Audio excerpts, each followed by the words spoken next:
इस सरकार को बने 1.5-2 महीने हुए हैं। अभी पूरे पंचायतों में काम ठप है। कोई डेवलपमेंट का काम हो नहीं रहा, खाते सीज कर दिए हैं, कोई इंफ्रास्ट्रक्चर का डेवलपमेंट का काम नहीं हो रहा। सरकार बनने में समय लगा, मुख्यमंत्री बनने में समय लगा, मंत्री बनने में और समय लगा, मंत्री को डिपार्टमेंट देने में और समय लगा।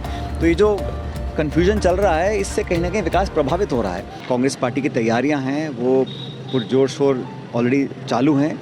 लोकसभा चुनाव मुझे लगता है कि इस बार कांग्रेस पार्टी का प्रदर्शन पहले से बहुत बेहतर रहेगा और हम लोग हमेशा चाहते हैं कि जो चुनाव हो वो जनता के मुद्दों को लेकर हमें चुनाव लड़ने चाहिए।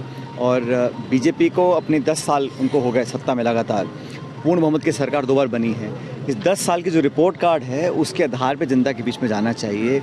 उन्होंने इन 10 सालों में कितनी गरीबी को ख़त्म किया है, कितना कालाधन समाप्त किया है, कितने रोज़गार दिए हैं, कितना निवेश आया है, चिकित्सा, बिजली, अस्पताल, इन सब चीज़ों पर अगर रिपोर्ट कार्ड जनता देखेगी तो स्वतः ही निर्णय करेगी कि किसने काम बेहतर किया। लेकिन भाजपा की कोशिश ये रहती है, जैसा आपने देखा चंडीगढ़ में जो हुआ, जो बहुमत के साथ पर्ची का वोट पड़ा उसको अधिकारी खुद ही खारिज करके उस पर लिख रहे हैं और लोकतंत्र की हत्या कर रहे हैं। इससे घिनौना अपराध नहीं हो सकता कि आप एक छोटे चुनाव के अंदर सरकार का दबाव इस्तेमाल कर कर लोकतंत्र में वोट पड़े हैं, बहुमत स्पष्ट है, सब मतदाता खड़े हैं, जो 20-25 बहुमत वाली हमारी वोट थी सारी, उस पर खुद जानबूझ के उन वोटों को ख़राब कर रहे हैं। इससे बहुत संकेत लोगों के जहन में जाता है कि कहीं ना कहीं लोकतंत्र में एक खतरा पैदा हो रहा है।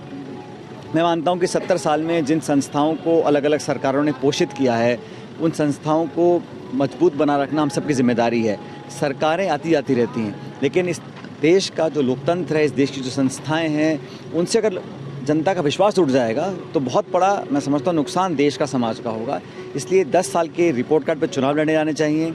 और जो हाल ही में हमारा इंडिया गठबंधन बना है, ये बात बिल्कुल सही है कि नीतीश कुमार जी पाला बदल गए एक बार फिर और बीजेपी के साथ चले गए हैं। लेकिन मैं नहीं समझता हूँ कि हमारी इंडिया अलायंस का जो गठजोड़ है, जो हमारा सीट शेयरिंग है, जो हम इकट्ठा चुनाव लड़ रहे हैं, जिन मुद्दों को लेकर सामने आए थे, उसमें कहीं को फ़र्क पड़ेगा। मजबूती से चुनाव लड़ेंगे। राहुल गांधी जी की यात्रा लगातार चल रही है। 2 दिन की यात्रा राजस्थान में भी होगी, लेकिन अभी वो 4-5 दिन के लिए छत्तीसगढ़ भी यात्रा आएगी उड़ीसा जाने के बाद। वो जो रिस्पांस मिल रहा है बिहार में, जहाँ कांग्रेस बहुत ज़्यादा मजबूत नहीं थी, लेकिन आज धरातल पर हज़ारों लोग उस यात्रा में शामिल हो रहे हैं। इस बात से भाजपा भयभीत है और राहुल गांधी जो मुद्दे उठाए हैं वो मार्मिक मुद्दे हैं, जनता के मुद्दे हैं और उन्हीं इश्यूज़ को पब्लिक पसंद करी, ऐसा मैं मानता हूँ। बीजेपी का कहना है कि राम मंदिर के बाद बीजेपी 400 पार हो जाएगी। नहीं, राम मंदिर का जो निर्माण हुआ है ये इस देश की सर्वोच्च अदालत के निर्णय के बाद हुआ है। जब सुप्रीम कोर्ट ने वो निर्णय दिया, उसका सबने स्वागत किया है। और प्रभु श्री राम का अगर भव्य मंदिर का निर्माण हुआ है, उसमें सबको खुशी है, सब उसमें शामिल हैं। लेकिन उस निर्माण का श्रेय लेना, भगवान राम को सीमित कर देना, भगवान राम कण कण में है, रोम रोम में है। और मैं कई बार कह चुका हूँ, भगवान राम के बिना इस सृष्टि की कल्पना नहीं की जा सकती है। तो अब इतना व्यापक स्वरूप किसी भगवान का हो, सबकी आस्था उसमें हो, और राम किसी एक दल, एक समुदाय, एक सरकार, एक नेता, एक पार्टी, एक देश के नहीं है, पूरे ब्रह्मांड के हैं। तो उनको सीमित कर देना और उस पर राजनीति की दृष्टिकोण से उसको देखना, उसको मैं गलत मानता हूँ।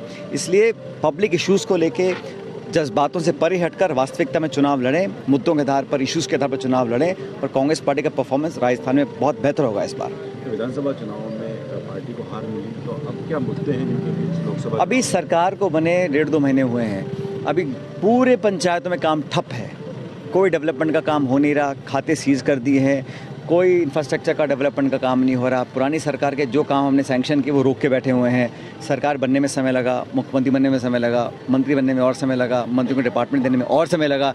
तो ये जो कन्फ्यूजन चल रहा है, इससे कहीं ना कहीं विकास प्रभावित हो रहा है। और हम तो चाहते हैं कि जो आपने वादे किए उनको पूरा करिएगा। अब घोषणाएं हो रही हैं, ERCP पर जो कल चर्चा हुई, वो चर्चा अधूरी रही ना, क्योंकि वो जो MOU साइन किया है उसको सदन के पटल पर रखा जाना चाहिए। उस पर चर्चा करें। विवाद और संवाद होता है जब कुछ डॉक्यूमेंट सामने आएगा। और प्रदेश का हित सर्वप्रिय है, इसमें कोई दल, किसी की दुश्मनी, किसी की दोस्ती, किसी नेता, किसी सरकार आड़ी नहीं आनी चाहिए। हम लोगों को सिंचाई का पानी, पीने का पानी और इंडस्ट्री का पानी, और बढ़ती जनसंख्या को देखते हुए हमें उम्मीद थी कि एक बेहतर कारगर समझौता होता और वो एक पारदर्शी तरीके से जनता से हम उसका शेयर करना चाहिए। लेकिन घुमा फिरा के पानी पर्याप्त मिलेगा, आश्वासन मिला है, कब तक होगा, मैं इसको सही नहीं मानता हूँ। जो इतने सालों से मामला लंबित था उसको सिर्फ लोकसभा चुनाव से पहले किसी तरह समाप्त कर एक जनता में भ्रम फैलाने का जो काम किया है उसको लोग अप्रिशिएट नहीं करेंगे।